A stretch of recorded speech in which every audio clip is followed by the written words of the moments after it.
വരൂ ഗൈസ്, ഐറാസ് കിച്ചണിലേക്ക് എല്ലാവർക്കും സ്വാഗതം. ഇന്ന് ഞാൻ ഇവിടെ തയ്യാറാക്കാൻ പോകുന്നത് കോളിഫ്ലവർ 65. ഇത് തയ്യാറാക്കാം.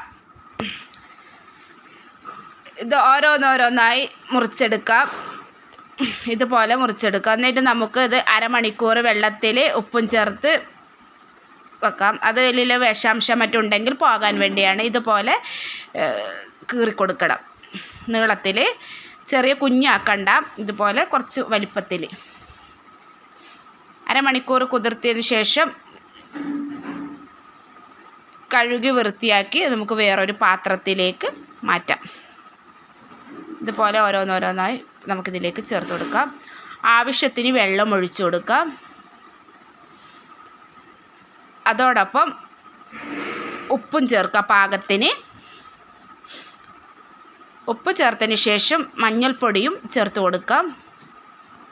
കുറച്ചും കൂടി വെള്ളം ചേർത്ത് കൊടുക്കാം. ഇത് കുറച്ചും കൂടി വെള്ളം ചേർത്ത് ഒന്ന് ഇതുപോലെ വെച്ച് ഗ്യാസ് ഓൺ ചെയ്തു നമുക്ക് ഇത് വേവിക്കാൻ വെക്കാം. പാകത്തിന് വെന്തതിന് ശേഷം നമുക്കിത് വെള്ളം ഊറ്റിക്കളയണം. വേറൊരു പാത്രം വെച്ച് വെള്ളം ഊറ്റിക്കളഞ്ഞു കണ്ണം പാത്രത്തിൽ ഇതിൻ്റെ മാവ് തയ്യാറാക്കുക. അത് ചൂടാറുന്നതിന് മുമ്പ് ചൂടാറിയതിന് ശേഷം നമുക്ക് ഇതിൻ്റെ മാവ് തയ്യാറാക്കി ഓരോന്നോരോന്ന് എണ്ണയിലിട്ട് കൊടുക്കാനുള്ളതാണ്. അപ്പോൾ നമുക്ക് മാവ് തയ്യാറാക്കാം.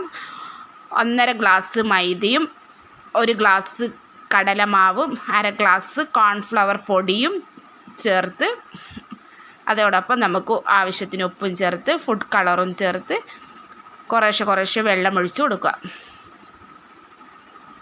ഫുഡ് കളറും ചേർത്ത് കുറേശ്ശെ വെള്ളം ചേർക്കാം. നമുക്ക് അധികം ലൂസാകാൻ പാടില്ല, അധികം കട്ടിയാകാൻ പാടില്ല. കൈവച്ച് നന്നായി കുഴച്ചെടുക്കാം.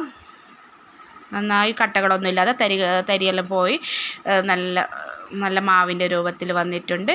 അപ്പോൾ ഞാൻ എണ്ണ നേരത്തെ ചൂടാകാൻ വെച്ചിട്ടുണ്ടായിരുന്നു. എണ്ണ ചൂടായിട്ടുണ്ട്. അതിലേക്ക് നമുക്ക് ഓരോന്നോരോന്നായി മാവിൽ മുക്കി എണ്ണയിൽ പൊരിച്ചെടുക്കാം.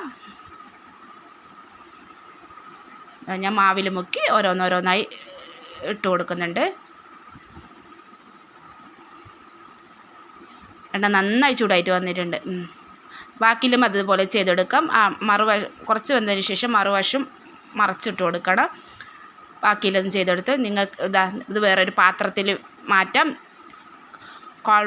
കോളിഫ്ലവർ 65 തയ്യാറായിട്ടുണ്ട്. ഇഷ്ടപ്പെട്ട ലൈക്ക് ചെയ്യുക, subscribe, comments, share. Okay, by.